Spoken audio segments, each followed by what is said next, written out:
नमस्कार साथियों, मित्रों, छात्रों, आपसे वादा किया था मैंने कि कुछ ही पलों में आपके सामने फिर से राजस्थान के इतिहास को लेकर आऊँगा। पढ़ाने का इच्छुक तो भूगोल था, पता नहीं कितने वर्षों से भूगोल पढ़ाने का इच्छुक हूँ, ज्योग्राफी पढ़ाने का इच्छुक हूँ, लेकिन मेला जी भी यही बोले नहीं इतिहास पढ़ाओ, क्योंकि मूलतः ज्योग्राफी के टॉपिक पटवार में है नहीं। तो इतिहास पढ़ाऊँगा और राजस्थान के इतिहास की बातें कुछ निराली है। राजस्थान के इतिहास को पढ़ने के बाद राजस्थान का इतिहास पढ़ें तो कर्नल जेम्स टॉड का एक कथन मुझे याद आता है। वो कहा करते हैं कि आप पूरी दुनिया घूम लीजिए, पूरा विश्व देख लीजिए और उसका इतिहास पढ़ लीजिए, अगर आपने राजस्थान का इतिहास नहीं पढ़ा तो यकीनन आपने कुछ नहीं पढ़ा। ये शानदार, सुनहरा और पराक्रमी इतिहास कहीं का है तो राजस्थान का है। इसलिए एक विद्वान ने लिखा है कि इस धरा की दोनों बातें कलदार, खेता अलगोजा बजे रण खेता तलवार। मैं शुरू करता हूँ राजस्थान का इतिहास। राजस्थान के इतिहास के पिता का नाम आपने सुना होगा, कर्नल जेम्स टॉड। हम आगे इनका पूरा परिचय करेंगे। घोड़े वाले बाबा के नाम से जाने जाते हैं, इंग्लैंड के थे, पॉलिटिकल एजेंट बनकर राजस्थान में आए थे और पहली बार राय खान शब्द का प्रयोग किया, जो मूलतः राजस्थान के रूप में आगे पढ़ा लिखा सुना गया। तो वो कर्नल जेम्स टॉड राजस्थान के इतिहास के पिता कहलाते हैं, क्योंकि पहली बार इन्होंने राजस्थान के मुख्यतः चारण साहित्य को इतिहास के रूप में तब्दील किया। बहुत सारे ग्रंथ इन्होंने हालांकि सब जगह से लिया, लेकिन मुख्य रूप से वहीं से लिया। तो कहीं ना कहीं इतिहास के प्रमुख विद्वान के रूप में राजस्थान में स्थापित हैं कर्नल जेम्स टॉड। और हमारा पटवार में जो टॉपिक है, हमने कल भी आपसे मैंने उस पर चर्चा की थी, पूरे सिलेबस पे चर्चा की थी, और वो टॉपिक का नाम था राजस्थान की महत्वपूर्ण ऐतिहासिक घटनाएं। राजस्थान की महत्वपूर्ण ऐतिहासिक घटनाएं कौन सी होगी? हम चलते हैं इतिहास के प्रारंभ काल से। इतिहास क्या है, इस पर चर्चा आप इंडियन हिस्ट्री में जब आप मूलतः इतिहास पढ़ते हैं, इतिहास विषय पढ़ते हैं, तो आपको बहुत अधिक समराइज करके बताया जाता है ये इतिहास होता है, ऐसा निश्चित रूप से हुआ, ये इति प्लस हाथ आज से पहले हो चुका है, आज से पहले। लेकिन मैं आपको इतना बताऊं कि इतिहास तथ्यों पे चलता है, ये काल्पनिक नहीं है। काल्पनिक साहित्य होता है, काल्पनिक लिटरेचर होता है, ना कि इतिहास। तो आप जानते हैं इतिहास तथ्यों पे चलता है, और राजस्थान का अधिकतर इतिहास चारण साहित्य से या डिंगल से या चारण इतिहास से लिया गया है, और इसका अधिकतर भाग कर्नल जेम्स टॉड ने लिया, और इसका सिस्टमैटिक ढंग से राजस्थान के अंदर राजस्थान के इतिहास को मैं कहूं कि गौरीशंकर हीराचंद ओझा ने इनकी पुस्तक का हिंदी में अनुवाद किया, और गोपीनाथ शर्मा ने इसको बेहतरीन और सिस्टमैटिक ढंग से तथ्यात्मक रूप से लिखा। इसलिए गोपीनाथ शर्मा का राजस्थान का इतिहास वर्तमान में सर्वाधिक प्रमाणित माना जाता है। तो वहीं से अपन कुछ तथ्यों को लेंगे। तो इतिहास की बात करें राजस्थान में, तो आप देखना राजस्थान के इतिहास की शुरुआत हम पाषाण काल से करते हैं, लेकिन इतिहास को मुख्य 3 भागों में हम बांटते हैं। सबसे पहले आपने बहुत बार पढ़ा होगा प्राग ऐतिहासिक काल, प्राग ऐतिहासिक काल। दूसरा आद्य ऐतिहासिक काल, और तीसरा ऐतिहासिक काल। हम राजस्थान से इन कालों को जोड़ेंगे और इसको पढ़ेंगे। तो प्रागैतिहासिक काल, आद्य ऐतिहासिक काल और ऐतिहासिक काल। क्या हुआ इनमें? ये वो काल है जिसमें मानव प्राइमेट्स नामक वानर से होमोसेपियंस यानी बुद्धिजीवी मानव तक के सफर में था, जिसने कुछ लिखा ही नहीं। उसकी बुद्धि इतनी ही विकसित थी जितनी कि आज के 1 वर्ष के बच्चे की होती है। अगर आप उसको मार कर दे दोगे तो वो अगर कुछ करेगा, लिखेगा तो भी इस प्रकार से। तो कहने का मतलब इस काल में कुछ लिखा ही नहीं गया। प्राग ऐतिहासिक काल में कुछ भी नहीं लिखा गया। यह है आद्य ऐतिहासिक काल। मानव की बुद्धि विकसित हो गई तो उसने लिखा, लेकिन बहुत प्राचीन काल मैं ये कहूँ कि सिंधु घाटी काल, लगभग ताम्र पाषाण काल, पाषाण काल के बाद नव पाषाण काल में मानव ने कुछ लिखा तो सही, मुख्य रूप से सिंधु घाटी को आप मान सकते हो, सिंधु घाटी सभ्यता को मान सकते हो। तो आज ऐसे ऐतिहासिक काल में लिखा तो गया, लिखा ही नहीं गया, या लिखा तो गया लेकिन पढ़ा नहीं गया। और ये है प्रमुख ऐतिहासिक काल जो वैदिक काल से शुरू होगा, जिसमें अपन पढ़ते हैं कुषाण, मौर्य, कुषाण, शक, हुण, ठीक, ये जितने भी इंडियन हिस्ट्री के तौर पर हम ऐतिहासिक काल में पढ़ते हैं, हमारे यहाँ से इनके संबंध भी हैं और प्रक्रिया काल से हम ऐतिहासिक घटनाएं पढ़ा करते हैं। तो क्या प्राग ऐतिहासिक काल में कुछ ऐसे अवशेष मिले हैं राजस्थान में प्राग ऐतिहासिक काल के, जो हमारी परीक्षा की दृष्टि से महत्वपूर्ण तथ्य हो सकते हैं?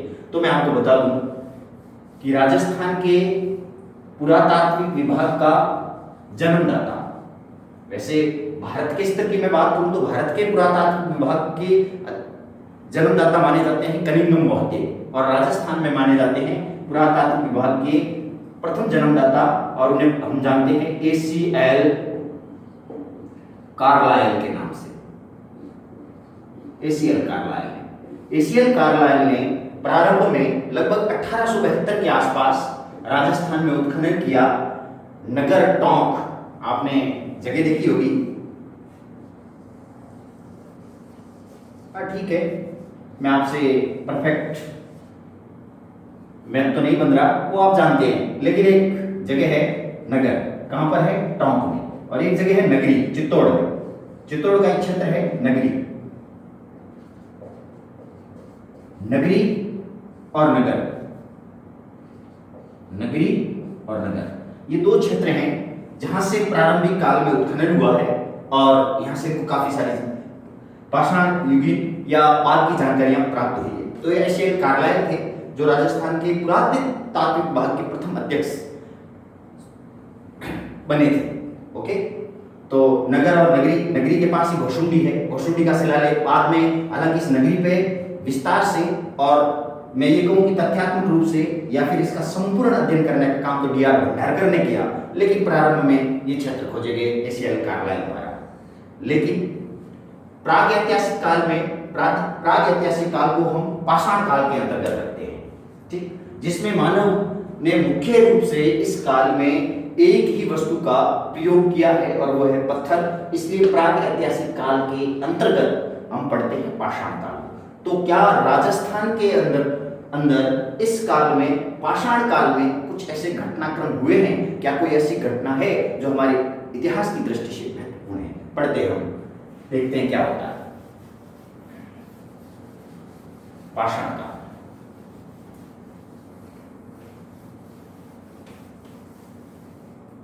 राजस्थान में हम पाषाण काल को 3 भागों में बांटते हैं।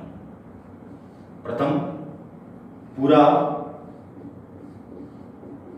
पाषाण काल, दूसरा मध्य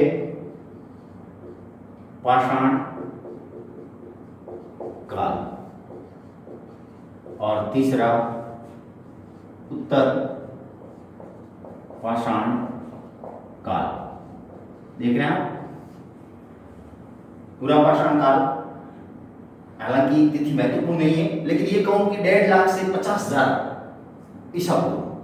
2 चीजें आपने सदा गौर की होगी, AD और BC। ईसा पूर्व बोलते हैं हम इसको, बिफोर क्राइस्ट बोलते हैं, AD एनो डोमिनी, ईसवी। ईसा के जन्म के पहले की घटनाएं, ईसा के जन्म के बाद की घटनाएं, ठीक है। आज से ईसा का कितने वर्ष पहले जन्मे, मैं ये कहूं कि 100 ईसा पूर्व, तो 100 ये ईसा पूर्व हो गया, तो 100 ये और 2020 ये, 100 में 2020 जुड़ जाएंगे, इतने वर्ष पुरानी घटनाएं, तो BC और AD। तो पूरा पाषाण काल की जितनी भी घटनाएं हैं वो सब ईसा पूर्व की हैं। तो मैं यहां से ये कहूं कि 1.5 लाख ईसा पूर्व से 50,000 ईसा पूर्व के मध्य की घटनाएं पूरा पाषाण काल के अंतर्गत लेते हैं। हालांकि ये जो मैं आपको आंकड़ा बता रहा हूं, ये बहुत सारे अलग अलग किताबों में अलग अलग विद्वानों ने अलग अलग दिया है, लेकिन ज्यादा महत्वपूर्ण नहीं है, इस पर ज्यादा अपन टेंशन नहीं लेंगे। तो पूरा पाषाण काल के अंतर्गत राजस्थान के अंदर सर्वप्रथम केसी हेयर नाम के विद्वान ने, अपन देखे राजस्थान में तो जयपुर के आसपास के एरिया, जयपुर के आसपास के इस क्षेत्र में इंद्रगढ़ नाम के स्थान पर पहली बार इस पाषाण काल के अवशेष हमें प्राप्त हुए हैं, इंद्रगढ़। और व्यक्ति था केसी हेयर, ठीक, इन्होंने पहली बार यहां से, तो पाषाण काल की, पूरा पाषाण काल की मुख्य रूप से राजस्थान में इतने अवशेष नहीं मिलते कि परीक्षा की दृष्टि से महत्वपूर्ण हो जाए। तो ठीक है, पूरा पाषाण काल आपने देख लिया, लेकिन इसमें ये बात कही जाए तो कैसा समाज था? समाज था वो, उस समाज को हम कह सकते हैं कि अस्थायी था।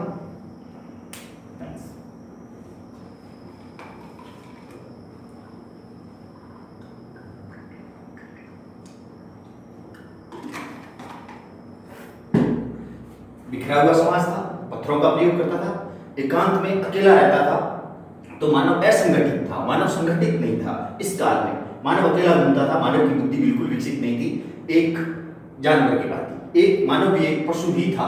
धीरे धीरे धीरे मानव की बुद्धि विकसित हुई और मानव आया मध्य पाषाण काल में। हम इस मध्य पाषाण काल को 50,000 से 10,000 के मध्य ले सकते हैं, ठीक, 50,000 ईसा पूर्व से 10,000 ईसा पूर्व, ठीक है। इन दोनों के ये आंकड़े इतने महत्वपूर्ण नहीं है, हम इसलिए इसको लिख भी नहीं रहे हैं, ज्यादा गौर भी नहीं कर रहे हैं। तो मध्य पाषाण काल में कुछ स्थल राजस्थान में फिर से प्राप्त होते हैं, ठीक है। इसमें मुख्य रूप से इस काल में मानव ने जो प्रयोग किया था वो हैंड एक्स, आप बोलते हो हैंड एक्स, क्लीवर, चॉपर। इसमें जो अस्त्र प्रयोग किए गए अस्त्र शस्त्र वो बेडोल थे, और इसमें जो थे वो सूक्ष्म हो गए और वो बेडोल से थोड़ा सुधर गए, तो मध्य पाषाण काल में। तो इन दोनों कालों की मैं बात करूं तो ये राजस्थान की दृष्टि से महत्वपूर्ण नहीं है, और हमारे परीक्षा की दृष्टि से इतना कोई अति महत्वपूर्ण प्रश्न नहीं बनेगा। और हम आते हैं उत्तर पाषाण काल में। यहाँ से हम राजस्थान का शुरुआत करते हैं और हम पढ़ेंगे उत्तर पाषाण काल।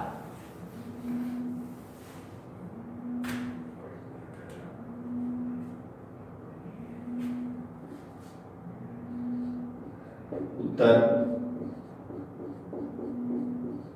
पाषाण काल, हम इसको भी 3 भागों में बांट देते हैं।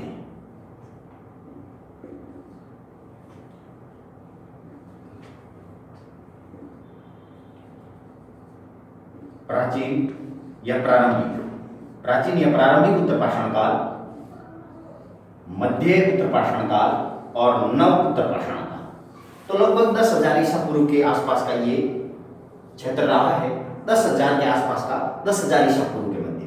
तो प्राचीन काल के अंदर हम जब बात करते हैं, प्राचीन उत्तर पाषाण के आसपास की बात करते हैं, मैं ये कहूँ 10,000 15,000 वर्ष पहले की, 10-15,000 ईसा पूर्व, तो मैं बनास घाटी, ये तिलवाड़ा का क्षेत्र, ये सबसे प्राचीन नागौर केंद्रित जगह है। आपने सुना होगा डीडवाना जायल, डीडवाना से मानव की खोपड़ी प्राप्त होती है प्राचीन काल में। इस प्राचीन उत्तर पाषाण काल में लगभग 15,000 ईसा पूर्व, 10,000 ईसा पूर्व, एकदम परफेक्ट आंकड़ा तो नहीं है, लेकिन डीडवाना नागौर से मानव की खोपड़ी प्राप्त होती है।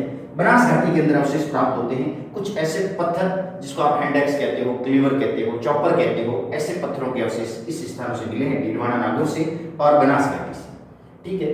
तो ये तो मैं ये कहूं कि प्रारंभिक उत्तर पाषाण काल था। इसके बाद आया मध्य उत्तर पाषाण काल, लगभग यहां से मैं ये कहूं कि 5,000 से 7,000 ईसा पूर्व।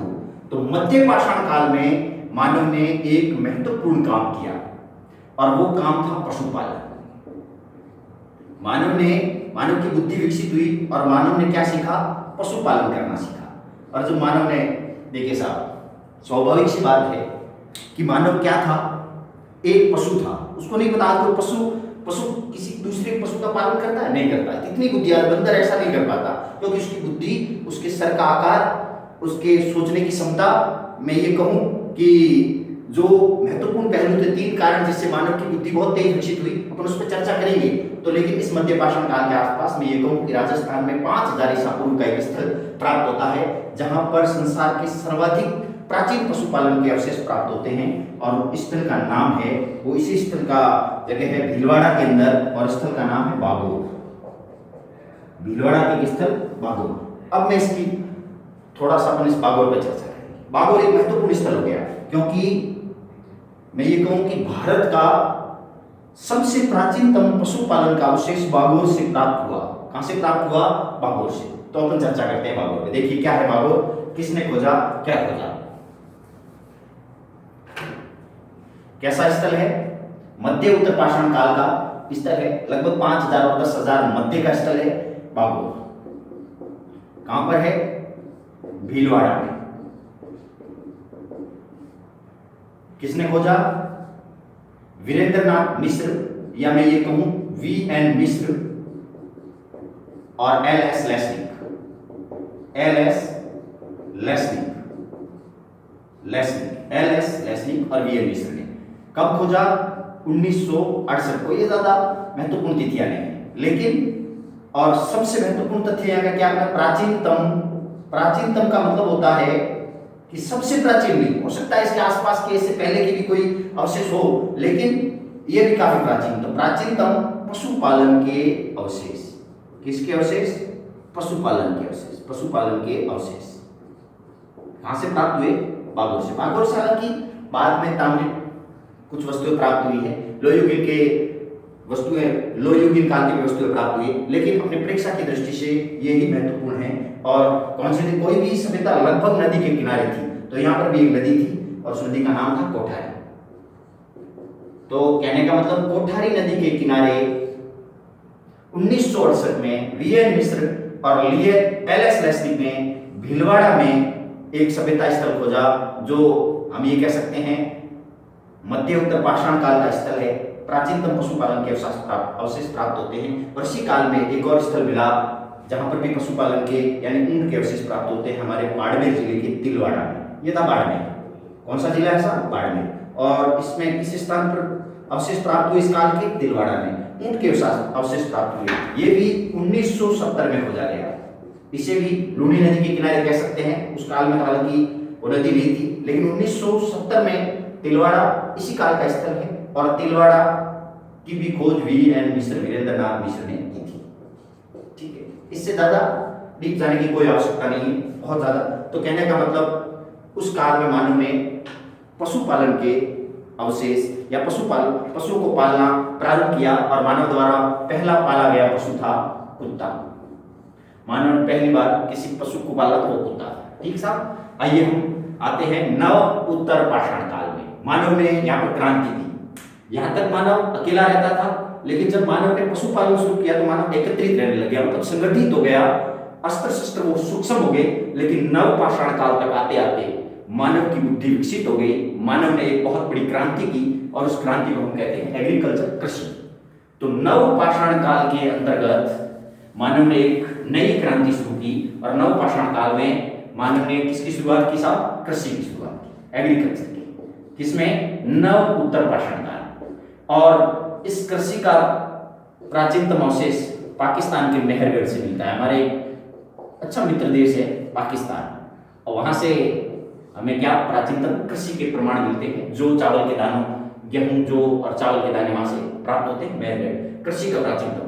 यहाँ मानव की बुद्धि, मानव संगठित हो गया, मानव किसी नदी के किनारे खेती करने लगा, बस गया, मतलब स्थायी हो गया, संगठित हो गया, स्थायी हो गया, अस्त्र शस्त्रों का प्रयोग करने लगा।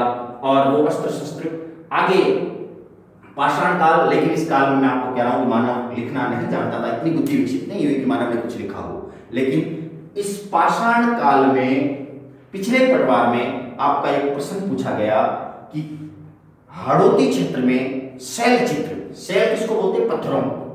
इस काल में प्रश्न क्या पूछा गया साहब कि शैल चित्रों को खोजने का श्रेय किसे जाता है? उनको किसने खोजा? इस काल में हाड़ौती क्षेत्र, ये कोटाबंदी आप जानते होंगे, शैल चित्रों के ऊपर शोध करने का कार्य वहां किया जगत नारायण ने। किसने किया साहब? जगत नारायण ने। जगत नारायण ने वहां पर प्राचीनतम रॉक पेंटिंग जिसको बोलते हैं, शैल चित्र जिनको बोलते हैं, उन पे कार्य किया। और ये पिछली बार प्रश्न पूछा गया, जगत नारायण ने 1978 में इसकी खोज की, इन शैल चित्रों की, और इसे पूरे भारत में लोकप्रिय बना दिया। तो ये तो था हमारा पाषाण काल। पाषाण काल की गुफाएं यहाँ से भी प्राप्त हुई है इस काल की। आपने एक जगह पढ़ी हो, हाड़ौती के अंदर एक जिला है बूंदी, और बूंदी के अंदर एक जगह है गर्दड़ा। गर्दड़ा जो कौन सी नदी के किनारे? छाजा नदी के किनारे। और यहां से एक साथ 7-8 के समूह में गुफाएं प्राप्त हुई इस काल की। 7-8 के समूह में। कहां से? गर्दड़ा से। कौन सी नदी? छाजा नदी के किनारे, गर्दड़ा बूंदी के अंदर। तो यहाँ से, और इसी के पास कोटा का एक जगह पड़ती है दीप पटिया, लेकिन बहुत ज्यादा डीप जाने की कोई आवश्यकता नहीं है। ठीक है, आप गलत ध्यान रखें। यहाँ से बहुत सारी गुफाएं मिली है और गुफाओं में शैल चित्र भी मिले हैं जिन पे अधिक काम जगत नारायण ने किया। लेकिन यहाँ की अन्य गुफाओं का खोज करने के लिए गुफाएं जिसने खोजी उस व्यक्ति का नाम भी वाकणकर महोदय है। आपने सुना होगा कभी वाकणकर महोदय। वाकणकर महोदय को पद्मश्री पुरस्कार दिया गया है और इनका मुख्य जो कार्य है वो है सरस्वती, प्राचीन घग्गर नदी, इससे पहले जो नदी यहाँ पर बहती थी सरस्वती नदी, उसका खोजने का काम वाकणकर महोदय ने किया है और इनको श्री पद्मश्री पुरस्कार भी दिया गया। और ये बात क्या करते हैं कि सिंधु घाटी सभ्यता को सरस्वती घाटी कहा जाना चाहिए क्योंकि इस स्थल से इस नदी के किनारे 200 सभ्यता स्थल तो इस नदी के किनारे प्राप्त हुए। तब ये अपना तर्क रखते हैं कि इस सभ्यता को हमें सरस्वती नदी घाटी के नाम से जाना जाना चाहिए, बल्कि हम इसको सिंधु घाटी सभ्यता के नाम से जानते हैं। तो ये तो हमारा पाषाण काल, इतना डीप नहीं जाना था, लेकिन प्रारंभिक क्लास थी तो हम थोड़ा सा समराइज करते हुए चले। तो ये तो थे हमारे पाषाण काल के महत्वपूर्ण घटना चक्र, घटनाक्रम, जिसमें एक स्थल दर नाम से भरतपुर में भी पड़ता है। भरतपुर के अंदर एक स्थल पड़ता है दर, वो भी पाषाण काल के अंतर्गत माना जाता है। हमारा जो प्रश्न आएगा वो इतना नहीं आएगा अपना प्राचीन पाषाण काल, मध्य पाषाण काल और उत्तर पाषाण काल। हमारा जो प्रश्न आएगा वो डायरेक्ट पाषाण काल से आएगा। तो ठीक है, हम उसको आराम से हल कर लेंगे, कोई दिक्कत परेशानी आपको नहीं होनी चाहिए। और हम आते हैं इस काल में, आगे बढ़ते हैं और इतिहास के महत्वपूर्ण तथ्यों पर बात करते हैं। और वो इतिहास का जो काम रहेगा जिसको हम अभी पढ़ रहे थे, जिसको बोलते हैं आद्य ऐतिहासिक काल। राजस्थान के अंदर आद्य ऐतिहासिक काल की ऐसी घटनाएं है क्या जो हमारे परीक्षा की दृष्टि से महत्वपूर्ण है साहब, और बहुत अति महत्वपूर्ण है। वैसे तो हम जब आद्य ऐतिहासिक काल को विश्व स्तर का इतिहास पढ़ रहे होते या इतिहास को सिस्टमेटिक ढंग से पढ़ रहे होते तो हम ताम्र युग पढ़ते, क्योंकि मानव के द्वारा पहली भी खोजी गई धातु तांबा थी। ठीक, तो पहले निश्चित रूप से ताम्र सभ्यता विकसित हुई क्योंकि ताम्र सभ्यता ग्रामीण सभ्यता थी। और ऐसा हुआ नहीं होगा कि शहर पहले बस के गांव बाद में। सिंधु घाटी जो सभ्यता है, कांस्ययुगीन जो सभ्यता है, जो मुख्य रूप से राजस्थान में विकसित सभ्यता के रूप में थी, तो हम उसको प्रश्न भी ज्यादा आता है, हम उसको पढ़ते हैं। लेकिन एक ग्रामीण सभ्यता है ताम्र सभ्यता, इसलिए हम पहले ताम्र सभ्यता पढ़ते हैं। लेकिन राजस्थान में ताम्र सभ्यताओं का आहड़ को देखें तो थोड़ा बहुत महत्व है, लेकिन आहड़ सभ्यता से हमारी कालीबंगा सभ्यता प्राचीन है, जो कांस्ययुगीन सभ्यता है, नगरीय सभ्यता है, और वो आद्य ऐतिहासिक का सबसे महत्वपूर्ण स्थल है। राजस्थान में आद्य ऐतिहासिक काल का सबसे महत्वपूर्ण स्थल है कोई, तो वो स्थल है, उस स्थल के बारे में आप बहुत कुछ जानते हैं, और वो स्थल है हमारा हनुमानगढ़ के अंदर, जिसका नाम है कालीबंगा। बहुत बार आपने पढ़ा होगा कालीबंगा। बंगा पंजाबी में बंगा चूड़ियों को बोलते हैं। ठीक, काली चूड़ियां मिली कालीबंगा में। आद्य ऐतिहासिक काल का वह स्थल जिसे कांसा धातु अधिक प्रयोग करने के कारण कांस्य युगीन स्थल भी कहा जाता है। ये सिंधु नदी या उसकी सहायक नदियों के ऊपर मिले अधिकतर स्थल उसी पर है, इसलिए इनको सिंधु घाटी सभ्यता कहते हैं। इसलिए इस स्थल को हम कहते हैं सिंधु घाटी सभ्यता स्थल। यस, लेकिन सिंधु घाटी सभ्यता स्थलों में से पहला खोजा गया स्थल हड़प्पा था। पाकिस्तान में रह गया साहब, अपने मित्र देश के पास। तो हड़प्पा जो सभ्यता स्थल है वो पहली बार खोजा गया, पहला स्थल है हमारे। उस पर हम इंडियन हिस्ट्री में अलग से चर्चा आप लोग करेंगे, लेकिन इसलिए हम इसको हड़प्पा सभ्यता के नाम से भी जाना जाता है। प्रश्न इस प्रकार से आ सकता है कि निम्नलिखित में से कालीबंगा सभ्यता से संबंधित नहीं है। प्रश्न आए कांस्ययुगीन स्थल, सिंधु घाटी सभ्यता स्थल, हड़प्पा युगीन स्थल और ताम्र युगीन स्थल। आप सीधा सा उत्तर दे सकते हैं, तीनों से तो कालीबंगा एक ही बात है तीनों की, लेकिन ताम्र युगीन स्थल कालीबंगा नहीं था। तो इस प्रकार से आप प्रश्न का उत्तर दे सकते हैं। तो कालीबंगा कांस्ययुगीन स्थल है, आद्य ऐतिहासिक काल का स्थल है, जिसमें लिखा तो गया, वहां की लिपि तो थी, लेकिन उस लिपि को पढ़ा नहीं गया, इसलिए हम आद्य ऐतिहासिक काल में इसको रखते हैं। कालीबंगा एक नदी आती है शिवालिक की पहाड़ियों से। आपने भारत के नक्शे में कभी देखी हो, छोटा सा नक्शा आपको मैं बना के बताता हूँ हल्का फुल्का। शिवालिक की पहाड़ियां यहाँ पड़ती है, उससे एक नदी निकल के आती है। वर्तमान में भी वो नदी आती है जिसका नाम घग्गर है। उस घग्गर नदी के किनारे एक सभ्यता विकसित हुई जिसे कालीबंगा के नाम से जानते हैं। मैं अभी आपको बता रहा था कि वाकणकर महोदय कहते हैं कि ये सरस्वती प्राचीन काल में सरस्वती के नाम से जानी जाती थी, जिसपे 200 स्थल थे, उनको इसलिए पद्मश्री पुरस्कार भी दिया गया। ठीक, तो ये घग्गर नदी प्राचीन काल में, आजकल इसको मृत नदी कहते हैं, इसी नदी के किनारे एक सभ्यता स्थल था कालीबंगा। हम इस पर चर्चा करते हैं कालीबंगा। इस खोज, कालीबंगा की खोज किसने की? 1952 में अमलानंद घोष ने। लेकिन 1905 में इस स्थल के बारे में पहली बार जानकारी दी, जिसका नाम आपने सुना होगा, एलपी टेसीटोरी। सुना होगा आपने, एलपी टेसीटोरी। ठीक, बीकानेर के अंदर जिन्होंने एक म्यूजियम बनाया, आज भी वो प्रसिद्ध म्यूजियम है, इटली से आते हैं और राजस्थान की संस्कृति और इतिहास और साहित्य पे लंबा चौड़ा अध्ययन करते हैं। बहुत महत्वपूर्ण व्यक्ति है एलपी टेसीटोरी। तो पहली बार एलपी टेसीटोरी जो है वो इसके बारे में जानकारी देते हैं, लेकिन इसकी खोज का श्रेय जाता है अमलानंद घोष को 1952 में। तो ये तो था कालीबंगा खोज 1952 में, अमलानंद घोष। नदी कौन सी है साहब? घग्गर, प्राचीन सरस्वती नदी। ठीक, इसे मृत नदी भी कहते हैं, ठीक, इसे दृष्टवंती नदी भी कहते हैं। इसके आसपास के क्षेत्र को पहाड़ बोलते हैं। चलो, वो ज्योग्राफी का मुद्दा हम इस पर चर्चा नहीं करेंगे। कैसा स्थल है? कांस्य युगीन स्थल। कैसा स्थल? कांस्य युगीन, क्योंकि मुख्य रूप से यहां पर क्या मिला? कांसा मिला। कैसा स्थल है? सिंधु घाटी सभ्यता स्थल। कैसा स्थल है? हड़प्पा युगीन स्थल। कैसा स्थल है? कैसी सभ्यता है? नगरीय। मैं आपको बता दूं, बड़े अचरज की बात है, जब हड़प्पा और मोहनजोदड़ो को देखने के बाद एक प्रसिद्ध विद्वान हीलर लिखा करते हैं कि जब मैं इस इंफ्रास्ट्रक्चर को, यहाँ की गलियों को, यहाँ की सड़कों को और यहाँ पर बने उन सब वस्तुओं को देखता हूं तो मुझे ये आश्चर्य होता है और मैं ये सोचने लगता हूं कि उस काल की वो इंफ्रास्ट्रक्चर, वो स्थिति आज के पेरिस और लंदन से बेहतर है। तो कालीबंगा भी एक सिस्टमैटिक ढंग से बसा हुआ एक बेहतरीन शहर था, जिसे दशरथ शर्मा, नाम सुना होगा आपने, दशरथ शर्मा सिंधु घाटी सभ्यता की तीसरी राजधानी कहते हैं। कौन सी राजधानी साहब? तीसरी राजधानी। कौन कहते हैं? दशरथ शर्मा। दशरथ शर्मा ने एक पुस्तक लिखी, उस पुस्तक के अंतर्गत इसकी चर्चा की कि ये कालीबंगा सिंधु घाटी सभ्यता की तीसरी राजधानी है। ठीक साहब, लेकिन इस स्थल को, ये एक नगरीय स्थल था, एक नगर था, लेकिन इसे दीनहीन बस्ती कहा गया, क्योंकि इस स्थल पर कोई भी मकान पक्की ईंटों से नहीं बना था, इसलिए इसको दीनहीन बस्ती कहते हैं। दीनहीन बस्ती कहने का कारण यही था, नगर होने के बावजूद भी पक्की ईंटों के मकान प्राप्त नहीं हुए हैं। और लेकिन इसे विस्तृत स्तर पर उत्खनन किसने किया?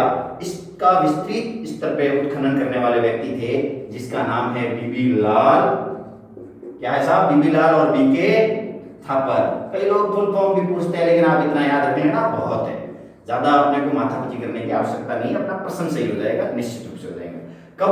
कब की? तो मैं आपको ये कहूं कि 1961 से 1969, ठीक है, ये कहेंगे 1963 से 67 भी दे रखा होता है, चिंता की कोई बात नहीं, ठीक है। तो 1961 से 1969 तक विस्तृत स्तर पर इन दोनों ने इसका उत्खनन किया। तो बहुत सारे आश्चर्य कर देने वाले कुछ ऐसे अवशेष प्राप्त हुए जो परीक्षा की दृष्टि से अति महत्वपूर्ण हैं। वो कौन से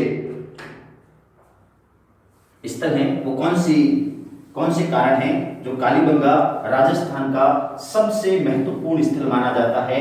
अगर आज तक सभ्यताओं के 200 प्रश्न परीक्षा में आप ढूंढोगे तो आपको 150 के आसपास प्रश्न कालीबंगा से मिलेंगे।